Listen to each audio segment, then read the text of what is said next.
Maharashtra today 24 news सत्य परिस्थितीचा सविस्तर आढावा। पीर कल्याण येथील केंद्रीय प्राथमिक शाळेतील विद्यार्थ्यांना पीएसआय परशुराम पवार यांनी दिले पोक्सो कायद्याचे धडे। महिला व छोट्या बालकांवरील होणाऱ्या अत्याचाराला आळा घालण्यासाठी पोलीस प्रशासनाच्या वतीने पोलीस काका व पोलीस दीदी असा उपक्रम राबवला जात असून या उपक्रमाअंतर्गत व शाळेतल्या विद्यार्थ्यांना पोलीस अधिकारी यांच्यामार्फत पोक्सो कायद्याची माहिती देण्यात येत आहे। त्यानुसार जालना तालुका पोलीस ठाण्याच्या हद्दीतील पीर कल्याण येथील केंद्रीय प्राथमिक शाळा तसेच जिजामाता माध्यमिक उच्च माध्यमिक विद्यालय या दोन शाळेत पोलीस उपनिरीक्षक परशुराम पवार यांनी शाळेत भेट देत येथील विद्यार्थ्यांना पोक्सो कायद्याची माहिती दिली असून गुड बॅड टच याबाबत विद्यार्थ्यांना जनजागृती केली असून त्यांच्या विद्यार्थ्यांनी कुठल्याही अनुचित प्रकाराला बळी न पडता निर्भयपणे पोलिसांना अथवा आपल्या पालकांना याबाबत कळवा। अशी अनुचित प्रकार करणाऱ्यांवरती पोलीस कडक कारवाई करतील असे आश्वासन देऊन विद्यार्थ्यांचे मनोबल वाढवले। गैरकृती करणारे शाळेतील व शाळाबाह्य मुलांवर तात्काळ कारवाई केली जाईल। त्यामुळे विद्यार्थ्यांनी घाबरून न जाता तात्काळ पोलिसांना डायल 112 किंवा आपल्या पालकांना याबाबत कळवा असे मार्गदर्शन यावेळी पोलीस उपनिरीक्षक परशुराम पवार यांनी केले। यावेळी महिला कॉन्स्टेबल लक्ष्मीताई वळगे, चालक पोलीस हेड कॉन्स्टेबल खरात तसेच शाळेतील तब्बल 650 मुलांची उपस्थिती, पालक व शिक्षक शिक्षकेतर कर्मचारी स्टाफ हजर होते। महाराष्ट्र टुडे मराठीसाठी ब्युरो रिपोर्ट विलास गायकवाड, जालना।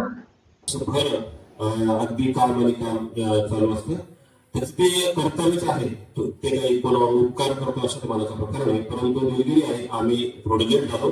हा कार्यक्रम खूप काही लांब ओढले जाणार नाही याची शाश्वती तुम्हाला देतो, कारण आता मी आपण सरांनी सांगितलं समर्पण संस्थेने जो उपक्रम राबवलेला आहे त्या धर्तीवर आम्ही इथे काही सांगत असतो जेव्हा तुमच्या कानावर आलेला आहे, त्यामुळे खूप काही जास्त मी लांबणार नाही।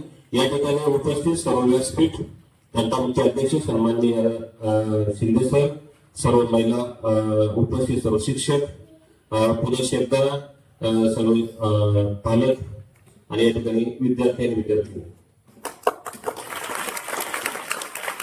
प्रथम आलेल्या गावाचं आणि शाळेचं कौतुक मी यासाठी करेल की मला असा भास झाला, मी नवीन नाही तुमच्याकडे काही दिवस तुमच्या गावाला होतो, पण ते भाग्य थोडं लाभलं मला, खूप काही लाभलं नाही। गाव सरळ करता करता सरळ करण्या अगोदर थोडस मला इथून दुसऱ्या ठिकाणी बदली करता आली।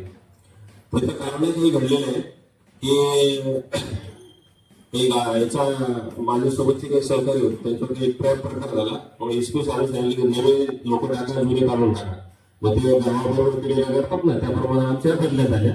त्यामुळे मी काही होते नौखा नक्कीच नाही, बरेचसे पालक मंडळी मला ओळखत असतील, 1-2 कार्यक्रम मी अटेंड केलेला आहे, छत्रपती शिवाजी जयंती वगैरे आणि मला वाटतं गणेश उत्सव मागच्या वेळेचा सुद्धा मी अटेंड केला होता, तेव्हा बरेचसे मंडळी मला ओळखते। शाळेतल्या बाबतीत एवढ्यासाठी सांगितलं की जेव्हा आलेलं असं वाटलं की मी महाराष्ट्रातल्या शाळेतले भेटत नाही, कुठेतरी आम्ही एक कल्पना केली असती की तिकडच्या